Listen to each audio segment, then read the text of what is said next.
Hello everyone. आज हम class 9 के first chapter basic building of life जो हमारा है उस पर हम पार्ट 3 क्वेश्चन प्रैक्टिस सेशन में आ चुके हैं। फर्स्ट पार्ट और सेकंड पार्ट हमारा सक्सेसफुली हो चुका है। अब पार्ट 3 में देखेंगे अप्रॉक्स 20 से 25 क्वेश्चन इसमें भी हैं, ठीक है। और 2 पार्ट और इसमें लगेंगे, आपका ये चैप्टर पूरा प्रैक्टिस सेशन के साथ खत्म हो जाएगा। और 5 लेक्चर करने के बाद आप देखेंगे कि आपको कितना 100 प्लस क्वेश्चन प्रैक्टिस हो चुकी है, ठीक है। तो स्टार्ट करते हैं हम क्वेश्चन नंबर फर्स्ट से। लेट नहीं करते, नहीं कि लेक्चर थोड़ा ज़्यादा बड़ा हो जाएगा तो बोरिंग लगता है देखने में, ठीक है। अब पहला डिस्क्लेमर यही रहेगा कि पहले आप लेक्चर पीछे का देख के आए तब इसको देख सकते हैं, क्योंकि बिना देखे आएंगे तो फिर आपको इसमें से कोई क्वेश्चन समझ में नहीं आएगा और वो बॉल की तरह तुम्हारा यहाँ बाउंस करता चला जाएगा और तुम एक भी कोई कैच मार नहीं पाओगे, ठीक है। पहला क्वेश्चन, क्वेश्चन नंबर फर्स्ट क्या है? क्वेश्चन नंबर फर्स्ट है कि the nucleus is surrounded by. Nucleus किससे सराउंडेड होता है? न्यूक्लियर मेम्ब्रेन से, सेल मेम्ब्रेन से, सेल वाल से, किससे? ऑप्शन के हिसाब से देखते हैं। तो जो हमारी न्यूक्लियस होती है वो सेल वाल होती है क्या? प्लांट के अंदर सेल वाल मिलता है, न्यूक्लियस में तो नहीं सेल वाल मिलता है, तो गलत हो जाएगा। न्यूक्लियस हमारी नो मेम्ब्रेन। प्रोकैरियोटिक की बात किया जाता तो बोल भी सकते थे कि न्यूक्लियस हमारा मेम्ब्रेन लेस है, उसके जेनेटिक मटेरियल को हम न्यूक्लियर बोलते हैं, कहानी खत्म। तो प्रोकैरियोटिक के रिस्पेक्ट में बोल सकते हैं नो मेम्ब्रेन, लेकिन यहाँ पे जनरली तुम्हारे न्यूक्लियस की बात कर रहा है तो हम मोस्ट एप्रोप्रिएट ट्रू न्यूक्लियस मार के चलेंगे। जब तक वो प्रोकैरियोटिक रिप्रेजेंट नहीं करेगा तब तक हम नो मेम्ब्रेन ऑप्शन टिक ही नहीं करना है। जब तक वो प्रोकैरियोटिक न बोले तब तक ट्रू ही मान के चलो। तो ये कैसा होता है तुम्हारा डबल मेम्ब्रेन स्ट्रक्चर होता है तुम्हारा न्यूक्लियस, उसके अंदर एक स्फेरिकल बॉडी होती है जिसे बोलते हैं न्यूक्लियोलस। तो पहले का हो जाएगा ऑप्शन नंबर बी, ठीक। क्वेश्चन नंबर सेकंड बगल में यहीं पे, सेकंड क्या है? Question number second, the nucleolus is the site of. Nucleolus किसका साइट होता है? और तुम्हें पता है ये क्वेश्चन मैं बता रहा हूँ, जहाँ लिख रहा हूँ देखो कहाँ पूछा गया था। ये पूछा गया था 2026। जाके मिला लेना जाके। क्वेश्चन में बायोलॉजी में पूछा गया है, जो यहाँ पे लिखा हूँ उसी एग्जाम में पूछा गया है कि न्यूक्लियस किसकी साइट होती है। उसमें इस तरह से क्वेश्चन पूछा गया था कि तुम्हारा आरएनए या राइबोसोमल आरएनए का सिंथेसिस कहाँ होता है? तो ऑप्शन न्यूक्लियोलस था। प्राइमरी साइट पूछा था कि न्यूक्लियोलस आरएनए कहाँ, मतलब राइबोसोम कहाँ बनते हैं, प्राइमरी साइट पूछा था, तो तुम्हारा न्यूक्लियोलस था, ठीक है। जाकर मिला लेना क्वेश्चन, तुम्हारा डिप्टी यही क्वेश्चन पूछा गया था। थोड़ा सा इससे हल्का फुल्का लैंग्वेज चेंज थी। मेजरली तुम्हारा जो आंसर होगा वो मैच करेगा। उसमें केवल तुम्हें राइबोसोम आंसर मानना था, यहाँ पे राइबोसोम सब यूनिट सिंथेसिस है, कोई बात नहीं, एक ही बात है। और उसमें भी शायद बी ही ऑप्शन था शायद, जहाँ तक मुझे लग रहा है, देख लेना एक बार। लेकिन जो क्वेश्चन में यहाँ पे लिखा हूँ ना एकदम ये उसी एग्जाम में पूछा गया, जाके मिला लेना एक बार, ठीक। ऑप्शन नंबर बी, इसलिए क्वेश्चन थोड़ा खास है, इंपॉर्टेंट है। क्वेश्चन नंबर 3, तीसरे क्वेश्चन की बात करें हम तो genes are the functional segment of. Genes किससे सेगमेंट होते हैं? तो तुम्हारा होता है ये लंबा वाला क्रोमोसोम। क्रोमोसोम को कट करोगे तो यहाँ से ऐसे ऐसे ऐसे जीन्स निकल जाते हैं। तो तुम्हारा जीन ये है जो एक पर्टिकुलर कैरेक्टर को कंट्रोल करता है। वो जीन तुम्हारा किसका पार्ट हो गया? डीएनए का ही पार्ट है, जेनेटिक मटेरियल का पार्ट है। चाहे डीएनए देते चाहे जेनेटिक मटेरियल देते, बात एक है, दोनों में से कोई भी दे दे। क्या दिया है ऑप्शन में? क्रोमोसोम का पार्ट है, डीएनए का पार्ट है, राइबोसोम का पार्ट है या आरएनए का पार्ट है? बताओ। तो तुम्हारा क्रोमोसोम का पार्ट है, ठीक है। तुम क्रोमोसोम को तोड़े, उसके अंदर से डीएनए निकला, फिर और तोड़े तो जीन निकल गए। Option number B, gene is the functional segment of chromosome. Question number 4, chromatin get organised into chromosome during cell division. Photosynthesis में तो भाई साहब ऐसा कहानी होती नहीं, उसमें तो एनर्जी बनती है। ये रेस्पिरेशन में भी तुम्हारी एनर्जी ही बन रही है, एक तरीके से देखे तो। ऑस्मोसिस में ट्रांसपोर्ट हो जाता है। तो ये गलत option number B. Question number 4 option number B, खत्म। इसमें लेकिन एक चीज देखो, क्वेश्चन नंबर 3 में फिर बता रहा हूँ, सुनो, इसमें मुझे कुछ डाउट लग रहा है इसमें, ठीक है। DOUDT डाउट क्वेश्चन है, क्योंकि gene is a functional segment of, ये भी तो बोल सकते हो, क्योंकि तुम जो क्रोमोसोम का ऐसे है उसको कट किया तो इसमें से डीएनए भी निकला तुम्हारा, तो इसको और सेगमेंट करोगे तो जीन निकल जाएगा। तो ये कहीं ना कहीं बोला सीधे सेगमेंट ऑफ, तो इसका भी सेगमेंट हो सकता है, मतलब तुमने इसका सेगमेंट किया तो तुमको ये निकल गया, पार्ट बाय पार्ट किया, या फिर तुम इसका मोस्ट एप्रोप्रिएट इसका सेगमेंट कर रहे हो तो निकल जा रहा है। तो हम गोला लगा दे रहे हैं दोनों पे, ठीक है। तो थोड़ा सा डाउटफुल क्वेश्चन बनेगा ये, मुझे थोड़ा सा स्पेसिफिक कर देना चाहिए था, ठीक है। तो अभी के लिए ध्यान रखो, मैं दोनों लगा दे रहा हूँ यहाँ पे पूरा, ठीक है, दोनों पार्ट में मेंशन कर दे रहा हूँ दोनों पे। ये थोड़ा सा डाउट क्वेश्चन, इसको मैं एक डाउट किसी नेक्स्ट पार्ट में, पार्ट 4 में जो आएगा इसका, उसका डिस्कस करेंगे। Question number 4, power house of 4 नहीं 5, ठीक है। पावर हाउस ऑफ सेल किसे बोलते हैं? माइटोकॉन्ड्रिया।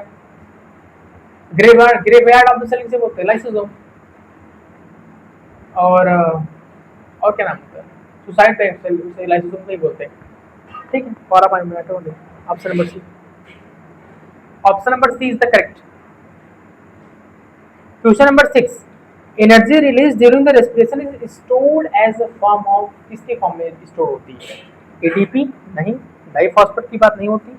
आरएनए डीएनए तुम्हारा जेनेटिक मटेरियल हो जाएगा, एटीपी के फॉर्म में स्टोर होती है। Option number B, Banaras. Option number B तुम्हारा सही हो जाएगा। Question number 7, the inner membrane of mitochondria form a finger like projections, नहीं finger like folds, that is known as cristae. Cristae और सिस्टर्नी बहुत बड़ा जो है, तो आगे सिस्टर्नी, ये होता है तुम्हारा गोल्जी बॉडी का, और ये होता है तुम्हारा माइटोकॉन्ड्रिया का।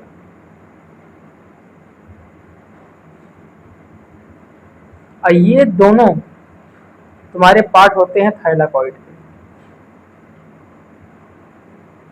ऑप्शन नंबर बी, माइटोकॉन्ड्रिया, ठीक। क्वेश्चन नंबर 7 कहानी खत्म। Question number 8, which membrane of mitochondria is smooth and porous? कौन सी मेम्ब्रेन स्मूथ और पोरस होती है? आउटर। खत्म। आउटर तुम्हारी स्मूथ भी होगी और पोरस भी होगी, क्योंकि आउटर ही तुम्हारी थोड़ी सी परमेबल होती है, इनर वाली उतनी नहीं होती। मोर परमेबल तुम्हारी आउटर वाली होती है, ठीक। Question number 9, photosynthesis take place, photosynthesis कहाँ होता है? क्रोमोप्लास्ट में जो कलर देता है, नहीं। कौन सा कलर देता है? रॉय। ये गलत होता है। वैक्यूल के अंदर नहीं हो तो स्टोरेज का काम करता है, salt, cellular waste, water. Chloroplast हाँ होती है, ल्यूकोप्लास्ट स्टोरेज का काम करता है। तो ऑप्शन नंबर सी, देख लो ऑप्शन नंबर सी इसका सही है। बोला फोटोसिंथेसिस कहाँ होती है? भाई साहब क्लोरोप्लास्ट में होती है। क्लोरोप्लास्ट कहाँ होता है? तुम्हारा थाइलाकॉइड मेम्ब्रेन में होता है। Question number 10, green pigment is present in the chloroplast is known as carotene ना। ग्रीन पिगमेंट की बात बोला, वैसे अगर पिगमेंट देखो तो बहुत सारे होते हैं, क्लोरोफिल ए बी, और क्लोरोफिल ए बी होती है, कैरोटीन होता है, ज़ेंथोफिल होता है। दोनों को मिला दोगे तो तुम्हारा कैरोटीनाइड बन जाएगा, ठीक। अभी के लिए हमें क्या ध्यान रखना है? क्लोरोफिल ध्यान रखना है 9th के बेसिस पे। ऑप्शन नंबर सी तुम्हारा क्या हो जाएगा? सही हो जाएगा। Question number 11, the fluid filled region inside the chloroplast is known as. Chloroplast जो कि तुम्हारा कलर प्रोवाइड करता है, सॉरी कलर बोल रहा हूँ, मिस्टेक हो गई, जो फोटोसिंथेसिस कराता है, उसके फ्लूइड फिल्ड रीजन को क्या बोलते हैं? यानी मान लो अगर हमें क्लोरोप्लास्ट ले ले, उसके इस सारे रीजन को क्या बोलते हैं? जो अंदर वाले, सिंपल से इसको ऐसे रिलेट करो कि माइटोकॉन्ड्रिया के अंदर वाली जो लिक्विड फ्लूइड होती है उसे क्या बोलते हैं? सेल के अंदर वाली फ्लूइड को बोलते हैं साइटोप्लाज्म। माइटोकॉन्ड्रिया वाले को बोलेंगे मैट्रिक्स बोल देंगे, या इंटरस्टिशियल फ्लूइड बोल देंगे, या हम दो मेम्ब्रेनस प्रोटीन बोल सकते, सॉरी मेम्ब्रेनस प्रोटीन नहीं बोलेंगे, मेम्ब्रेनस स्पेस होता है, मान लो उसमें फ्लूइड भरा होगा तो मेम्ब्रेनस फ्लूइड हो जाएगा। तो अभी के इसमें क्या है? स्टोमा नहीं, स्टोमा तो हमारा उसका पार्ट है क्लोरोप्लास्ट वाले का, और सिस्टर्नी तुम्हारा क्या था? क्रिस्टी तुम्हारा माइटोकॉन्ड्रिया का, साइटोप्लाज्म सेल के अंदर होता है, तुम्हारा मैट्रिक्स हो जाएगा। Option number A, fluid filled region inside the chloroplast is known as matrix. Question number 12, mitochondria के तुम बोल सकते हो, अंदर के मटेरियल को मैट्रिक्स बोल दो, कोई दिक्कत नहीं, चलेगा, मैट्रिक्स ही बोलते हैं ना उसको। तो उसके अंदर फ्लूइड कंटेंट होता है, या तो फ्लूइड कंटेंट बोल दो या तो मैट्रिक्स बोल दो। Which plastid stored starch, oil and proteins, बताओ स्टोरेज काम कौन करता है? क्रोमोप्लास्ट तुम्हारा रंग दे देगा, ROY, red orange yellow. Chloroplast तुम्हारा कलर दे देगा, सॉरी कलर बोल रहा हूँ, क्लोरोफिल। ल्यूकोप्लास्ट और लाइसोसोम, लाइसोसोम तुम्हारा ग्रेवयार्ड है, या इसे बोलते हैं सुसाइड बैग ऑफ सेल। तो ये नहीं होगा, ये नहीं होगा, ये नहीं होगा, तो ऑप्शन नंबर सी हो जाएगा। Option number C, leucoplast. Question number 13, chromoplast mainly contain, क्या होता है उसके पास? क्रोमोप्लास्ट नाम से पता चल रहा है कलर देगा। अभी जस्ट मैंने पीछे किसी ने बताया कलर कौन सा देगा, रॉय। रॉय से याद कर सकते हो आराम से कि क्रोमोप्लास्ट में कौन कौन से कलर होते हैं, तो ऐसे भूल जाओगे कंसिडर कौन कौन से कलर, बस याद रखना क्रोमोप्लास्ट नाम याद रखना रॉय। रॉय से के आर से रेड, ओ से ऑरेंज, या वाई से येलो, खत्म। येलो ऑरेंज रेड पिगमेंट खत्म, देख रहे हो। बस एक ध्यान रखना है, एक एक trick, R O Y Roy, R से रेड, ओ से ऑरेंज और वाई से येलो। क्वेश्चन नंबर 14 बताओ, bright colour of flower help in, bright colour flower generally insect को अट्रैक्ट करता है पॉलिनेशन के लिए। ये क्लास 11th और 12th का, सॉरी 12th का पार्ट है, फर्स्ट चैप्टर है बायोलॉजी का, तो हमें अभी नहीं ध्यान रखना है। चलिए थोड़ा बहुत ध्यान रख सकते हो क्योंकि चैप्टर में नहीं दिया है, लेकिन थोड़ा सा एक्स्ट्रा क्वेश्चन मैंने इसलिए कराया, थोड़ा सा पता रहना चाहिए कि ब्राइट का जो फ्लावर का किस में हेल्प करता है, रेस्पिरेशन में हेल्प नहीं करता है, उसमें तुम्हारा ऑक्सीजन का यूज होता है रेस्पिरेशन में, ठीक है। डाइजेशन तो तुम्हारा एक फिजियोकेमिकल प्रोसेस हो, इसमें भी नहीं होगा। एक्सप्रेशन क्या होता है, चीजों का वेस्ट होता है, नहीं। Pollination, option number B Banaras आपका सही है। कैसे हो जाएगा? B, option number B Banaras. Bright colour flower generally insect को अट्रैक्ट करता है, इंसेक्ट अपने इंसेक्ट की बॉडी से पॉलन अटैच रहता है, वो आके यहाँ से पॉलिनेशन कर देता है। क्वेश्चन नंबर 5, अरे अच्छा क्वेश्चन कहाँ चला गया, आ गया 15वां क्वेश्चन आ गया। 15 बताओ, ल्यूकोप्लास्ट आर कलरलेस प्लास्टिक, क्योंकि चीजों का स्टोर करता है, जैसे ऑयल हो गया, जैसे स्टार्च हो गया, जैसे प्रोटीन्स हो गए, जैसे फैट्स हो गए, इसलिए कलरलेस होता है। Option number B, question number 15 का ऑप्शन नंबर बी खत्म। डायरेक्ट क्वेश्चन पीछे पढ़ा हूँ, उसको देख लो एक बार, देख के आओ तब समझ आएगा तुमको मैं क्या बता रहा हूँ, ठीक है। Question number 16, the large central vacuole in the plant cells contains, क्या लार्ज सेंट्रल वैक्यूल में खून होगा, ब्लड? नहीं, वो तो ब्लड वेसल से बहता है। क्या उसके अंदर डीएनए होगा? डीएनए तुम्हारा न्यूक्लियस वाले रीजन में होगा ना, जहाँ पे तुम्हारा जेनेटिक मटेरियल होता है, तो इसका भी होगा। एटीपी नहीं, एटीपी तुम्हारा माइटोकॉन्ड्रिया के अंदर बनेगी, या तो अगर प्लांट होगा तो सिंथेसिस होगी, तो लाइट सॉरी डार्क रेशन में उसका फूड बनता है, तो ये भी नहीं होगा। बच गया क्या? सेल्स है। सेल्स है मतलब समझ सकते हो सेल वेस्ट या स्टोरेज बोल सकते हो, हाँ सेल वेस्ट ही समझो, या ऐसा समझ सकते हो सेल सैप को तुम, कि जो वैक्यूल का सब सिस्टम होता है कि भैया वो स्टोरेज करता है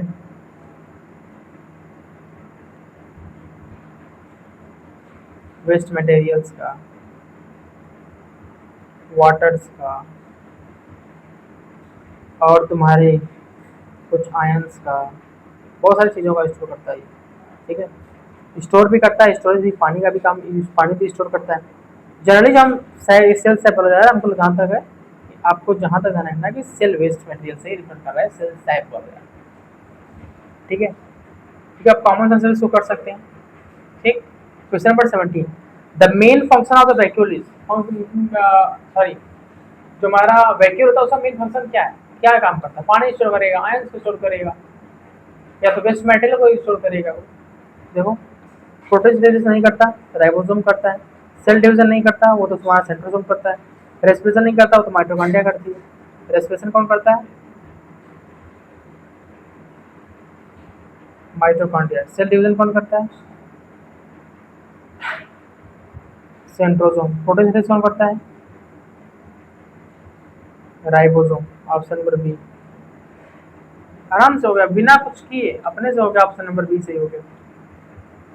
question number 18, plant wilt because, plant मुरझा क्यों जाता है? बताओ, प्लांट की पत्तियां या प्लांट कब मुरझा जाता है?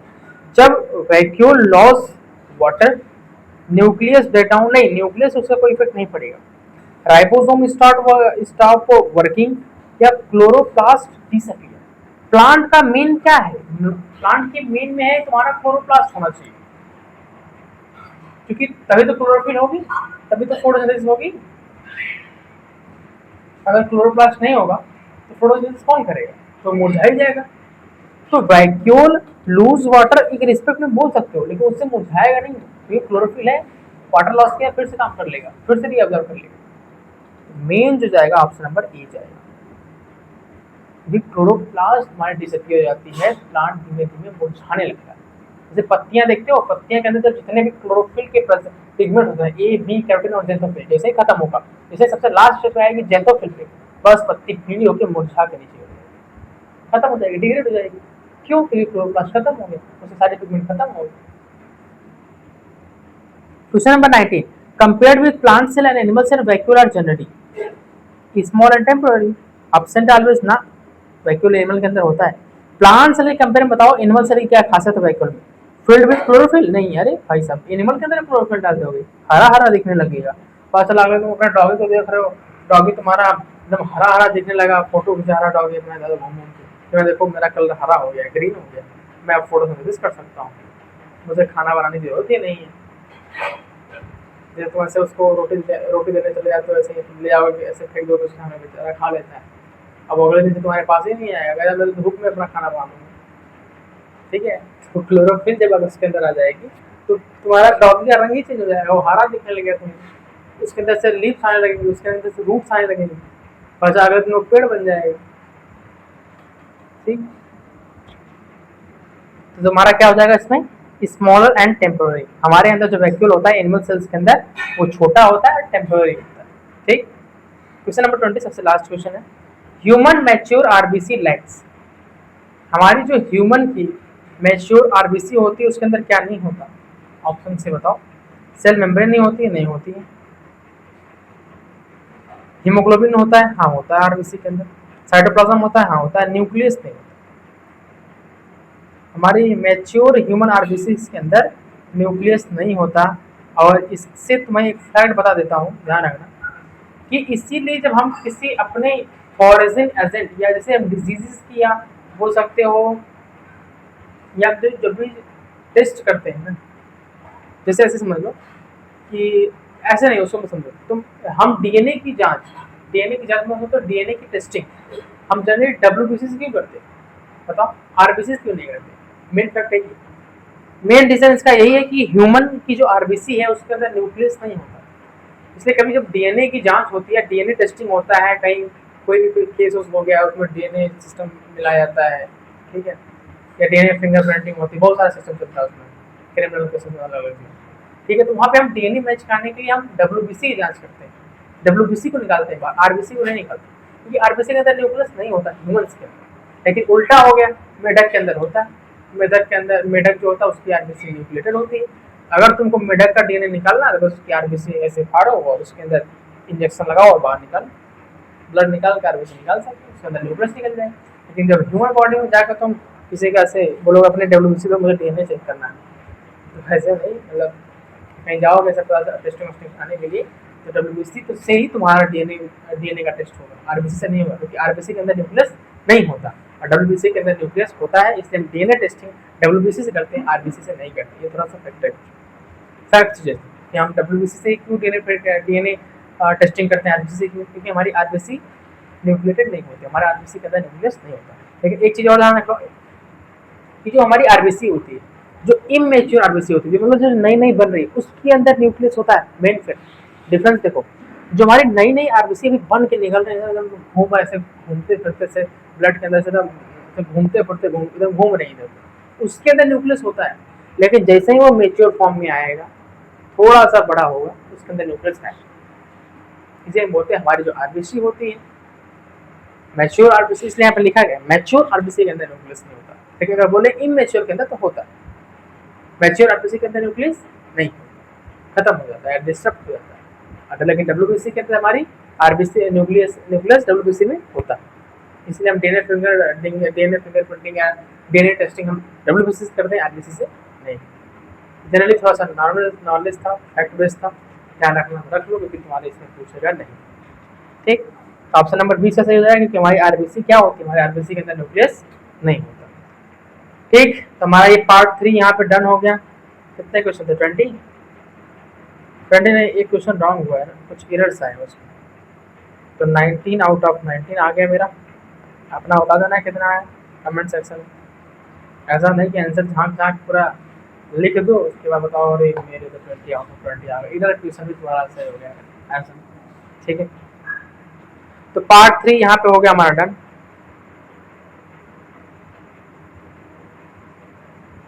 मिलते हैं पार्ट 4 में आगे, तब तक के लिए ठीक है, मिलते हैं किसी नेक्स्ट वीडियो में नेक्स्ट लेक्चर के साथ, तब तक के लिए ओके बाय, थैंक यू, जय हिंद, जय भारत।